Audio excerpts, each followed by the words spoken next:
America में Halloween party के दौरान फायरिंग का एक और वाकया, 4 अफराद हलाक, कई जख्मी। सैन फ्रांसिस्को में स्याह-फाम हमलावर ने एक घर में होने वाली पार्टी में अंधाधुंध फायरिंग कर दी। वारदात के बाद हमलावर फरार।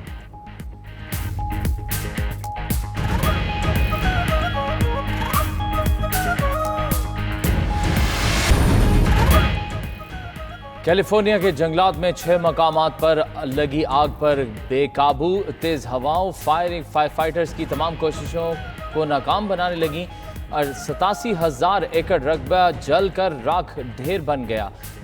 दर्जनों इमारतें तबाह, लाखों अफराद आरजी पनाहगाहों में मुकीम।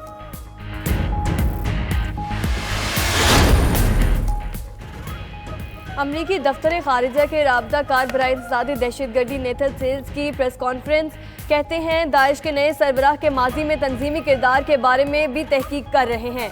दाइश के खिलाफ जंग अमरीकी हुकूमत की अव्वलीन तरजीह है, उसे ख़त्म कर दें। दाइश ने गुज़श्ता रोज़ अबू इब्राहिम अल हाशमी को दाइश का नया सरगना मुकर्रर किया था।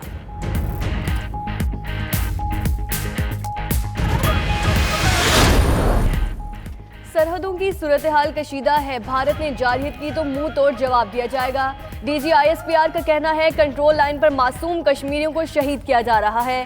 मकबूजा कश्मीर में भारतीय मुजालिम जारी हैं। पाक फौज ने दहशतगर्दी के खिलाफ कुर्बानियां दी हैं। जानो माल की कुर्बानी देकर मुल्क में अमन कायम किया गया। KP के अवाम ने भी दहशतगर्दी का मुकाबला किया, उन्हें फलाह बहबूद की ज़रूरत है।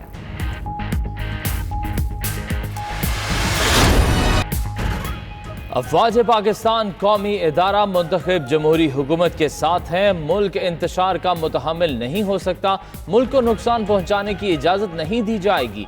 DGISPR major general Asif Ghafoor का फजलुर रहमान के इदारों को 2 दिन के अल्टीमेटम पर रद्द अमल। कहा फौज ने इलेक्शन में आईनी और कानूनी जिम्मेदारी निभाई, किसी को कोई शिकायत है तो मुतल्लिका इदारों के पास जाए। इल्ज़ाम तराशी और एहतजाज से मसाइल हल नहीं होते।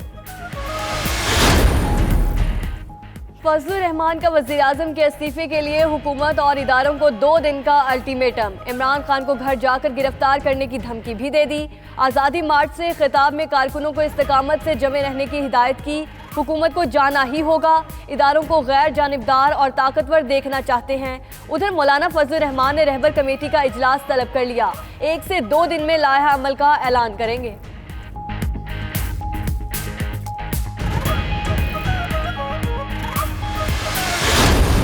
हुकूमत ने वजीर आजम के इस्तीफे का मुतालबा मुस्तरद कर दिया। परवेज खटक कहते हैं आज़ादी मार्च वालों ने धोखा दिया है, उन्होंने वादा खिलाफी और कानून शिकनी की तो सख्त एक्शन लिया जाएगा।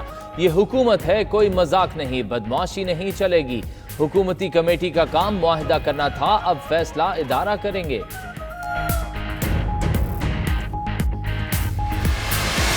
डिप्टी कमिश्नर मुआहदा होता है नहीं, तो आप डिप्टी लोगों ने कमिश्नर को इत्तला होती है। सादिया हम सियासी लोग हैं, हमको यहाँ पहुँचना था, हम पहुँच गए लेकिन हाँ, अब जो पहुँच गए। इस्लामाबाद पहुंचने के बाद JUI के तेवर बदल गए, मुआहदे को रद्दी की टोकरी में फेंक दिया। मुफ्ती किफायतुल्लाह कहते हैं डिप्टी कमिश्नर से मुआहदा भी कोई मुआहदा है, जहां पहुंचना था पहुंच गए, अब D चौक दूर नहीं। उनका पहला मुतालिबा -1 है, इन हाउस तब्दीली पर भी बात हो सकती है। वो 92 न्यूज़ के प्रोग्राम 92 at 8 में गुफ्तगू कर रहे थे।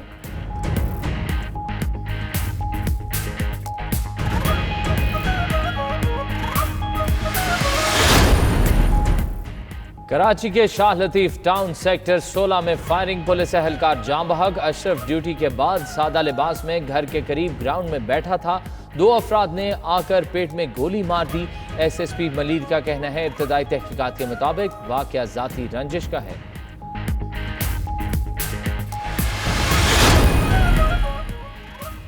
कराची की पाक कॉलोनी में तशद्दुद से एक शख्स की मौत का मामला।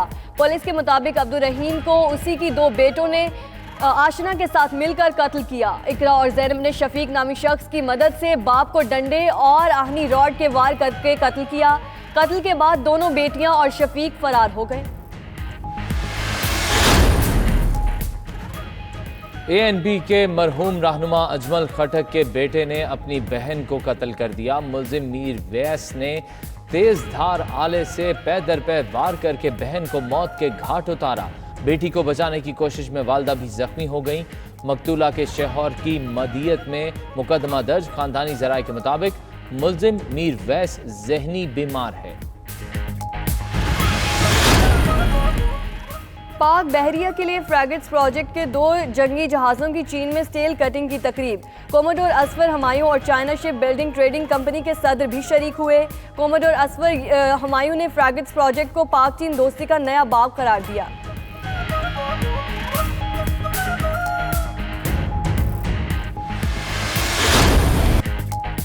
पाकिस्तान और बांग्लादेश की विमेन टीम सीरीज पहले वनडे इंटरनेशनल में आज मद्दे मुकाबिल होंगी। गुज़िश्ता रोज कज़ाफी स्टेडियम में दोनों टीमों की भरपूर नेट प्रैक्टिस।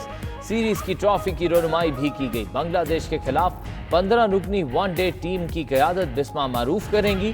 T20 सीरीज में क्लीन स्वीप के बाद टीम पाकिस्तान के हौसले बुलंद।